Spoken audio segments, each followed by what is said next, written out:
बिस्मिल्लाहिर्रहमानिर्रहीम, बहुत शुक्रिया। ये तो आप बेहतर तो ये है कि फैसल करीम कुंडी और मोहसिन नकवी साहब से पूछ ले कि ये कौन सा मकनातीस था जो आपको वहाँ खींच कर ले गई और एक को राइट पे बिठा दिया, दूसरे को लेफ्ट पे बिठा दिया। वही अली अमीन गंडापुर जिसके खिलाफ 2 दिन पहले क्या क्या कहते रहे। और पता नहीं, लेकिन खैर ये सियासत है, अच्छी बात है क्योंकि इन्विटेशन हमारी तरफ से था। देखिए तो यूसुफ जही साहब, वो तो इस हम वक्त मेरे सामने नहीं है, इसलिए मैं उनसे नहीं पूछ सकता। आप क्योंकि मेरे सामने आ गए हैं तो मैं आपसे पूछ रहा हूं मैं, कि मैं, अली अमीन गंडापुर साहब भी मैं, वही है जो असेंबली के फ्लोर के ऊपर बड़ी बड़ी बातें कर रहे थे और फिर वो विफाक की भी ईंट से ईंट बजाने की बात कर रहे थे। फिर वो आईजी को भी कह रहे थे कि वो यहाँ इस फ्लोर पे आके माफ़ी मांगेगा, आईजी इस्लामाबाद, और जाहिर है वो जिसको रिपोर्ट करते। मैं इस कॉन्टेक्स्ट में पूछ रहा हूँ कि अचानक से क्या तब्दीली रूनुमा हुई है सर? देखिए, एक आप सियासत की बात कर रहे हैं ना, सियासत तो अपनी अपनी है डेफिनेटली। जो सियासी स्टांस है तहरीक इंसाफ का, वो तो किसी तौर पे खत्म नहीं हो सकता है ना। वो तो हम पाकिस्तान में आईन और कानून की बादस्ती की जो जंग हो रही है हमारी तरफ से, वो तो हम जारी रखेंगे। लेकिन ये बड़ा इंपॉर्टेंट इशू है कि अमन और अमान की सूरत हाल के हवाले से क्रॉस बॉर्डर टेररिज्म जो है उसको कंट्रोल करने के लिए, क्योंकि इसमें बहुत बड़ा स्टेक होल्डर जो है वो वफाकी हुकूमत होती है। तो हम मशहूर हैं कि यमीन गंडापुर साहब ने इन्वाइट किया और वो तमाम जमातें जो मुखालफत करती है पीटीआई की, लेकिन वो इस इशू के ऊपर वो सारे मुतहद होकर आए वहां पे, और न सिर्फ ये कि अपनी तजावीज दी और इस जरगे को बुलाने का खैर मकदम किया, और फिर उसके बाद तमाम जमातों ने मिलकर अली अमीन गंडापुर साहब को इख्तियार दे तो दिया कि यूसुफ वो जी साहब देखिए, एक ग्रैंड जरगा कल भी हो रहा है, तो उस जरगे में भी पीटीआई शिरकत की मुतमन्नी है। कौन सा जरगा? एक ग्रैंड जरगा कल भी हो रहा है ना सर, वो नहीं कलदम नहीं नहीं, जमात का देखिए वो तो जरगा है सर। देखिए वो एक अलग इशू है। उस पे वो सियासी तो नहीं है ना, मैं तो सियासी जमातों की बात कर रहा हूँ। और सियासी जमातों की बात इसलिए कर रहा हूँ कि देखिए, हमारे सूबे में सिर्फ एक ये इशू नहीं है। हमारे सूबे में क्रॉस बॉर्डर टेररिज्म का बहुत बड़ा इशू 20-25 सालों से है।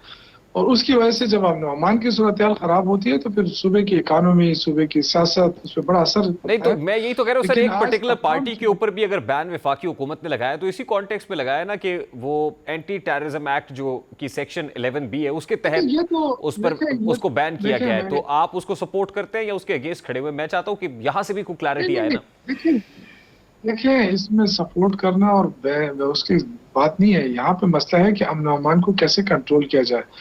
अब आप पहली दफा वफाकी हुकूमत, जब से अली अमीन साहब की हुकूमत बनी है, पहली दफा वफाकी हुकूमत और ये एक पेज पर आए हैं इस हवाले से कि जी अमन अमान की सूरत हाल बेहतर करनी चाहिए। और ये तमाम जिम्मेदारी अली अमीन गंडापुर साहब को सौंप दी गई है। सब ने उस पर एतमाद का इजहार कर दिया है कि वो जो रास्ता निकालेंगे, जो हल निकालेंगे, वो सबको एक्सेप्टेबल होगा।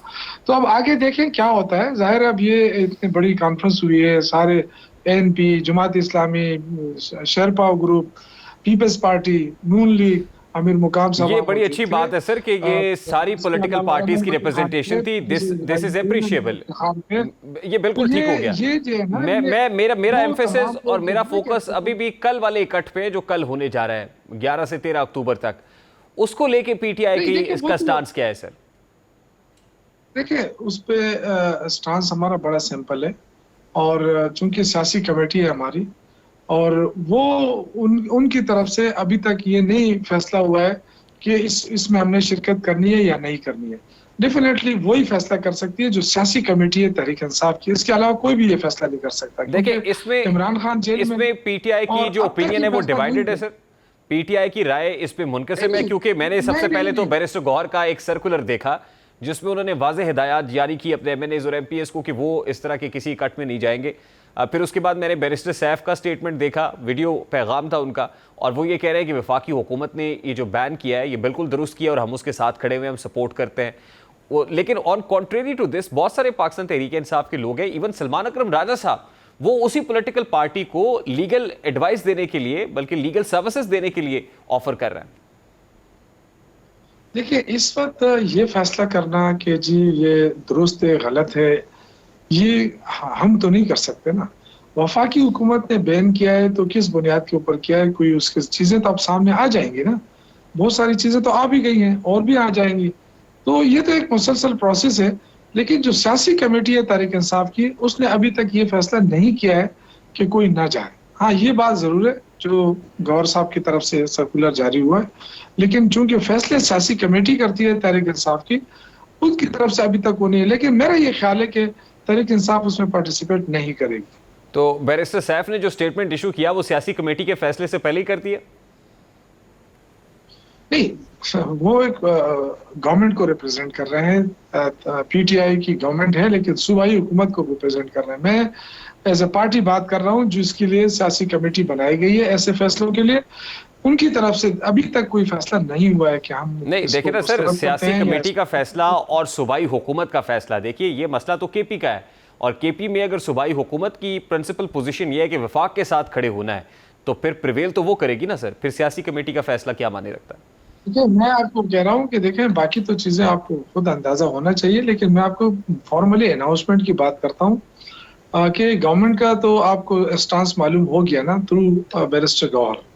मैं पार्टी की बात कर रहा हूँ कि पार्टी ने भी कोई ना कोई स्टांस तो लेना होता है ना, उनकी अपना एक हायरार्की होती है, लेकिन अब वहां से अभी तक कोई ऐसा स्टेटमेंट जारी नहीं हो सका तो है। क्या वजह है सर और कि अभी शायद तक हो वो जाए, स्टेटमेंट क्यों नहीं आया है? मतलब कि कल ये होने जा रहा है इसलिए इकट्ठ कि और सारा स्टेटमेंट अभी दिन तक नहीं आया। इसलिए कि सारा दिन तो वो इधर जरगे में थे ना, तो हो सकता है कि वो सूबाई हुकूमत के साथ मिलकर कोई लाएअमल बना ले और उसको अनाउंस कर दे। देखिए कल लेकिन तक तो अभी आप तक वफाकी मैं हुकूमत, बाकी सर कल मुझे तक तो, जाती राय है कि वो शायद शिरकत ना करे। अच्छा ये आपकी जाती राय है। देखिए कल तक तो वफाकी हुकूमत के इस इकदाम पर पाकिस्तान तहरीक इंसाफ बहुत ज्यादा सरापा एहतजाज थी कि क्रैकडाउन क्यों हुआ है, उस मकाम के ऊपर क्रैकडाउन क्यों हुआ है, वहां ताकत का इस्तेमाल क्यों हो रहा है। हालांकि आपका अपना आईजी और फिर उसकी पावर्स को क्लिप करने के लिए आपने जो पुलिस एक्ट है उसके अंदर फौरी तौर पर अमेंडमेंट भी कर ली, लेकिन आज वही वफाक और जो सूबा है जब वो इकट्ठे बैठे हुए थे, तो ये हो नहीं सकता कि कल जो एक दूसरे के अगेंस्ट जो एक्सचेंज ऑफ वर्ड्स हो रहा था, तो आज उसको डिस्कस ही ना किया गया हो इस जरगे के अंदर, ये डिस्कशन ही ना हुई हो कि कल क्या होगा। देखिए देखिए ये तो डेफिनेटली वफाकी एजेंसी है, वफाकी हुकूमत है, उनके पास सारे शवाहिद होते हैं। अब हमें हमें तो नहीं मालूम है।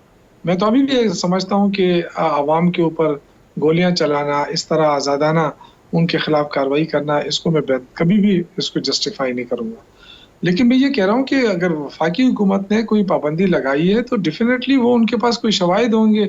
वो शवाहिद हो सकते हैं आज डिस्कस भी किया उन्होंने इस मीटिंग में, लेकिन चूंकि उन्होंने जो बाहर खबर ये मिली है कि ये पूरा इख्तियार मिल गया है वज़ीर आला को, और वो ज़ाहिर है वो अमन जरगा तश्कील देके फिर जो आगे अफ़वाह तफ़हीम का रास्ता निकालेंगे, वो क्या रास्ता हो सकता है वो इस वक्त तो मैं आपको नहीं बता सकता।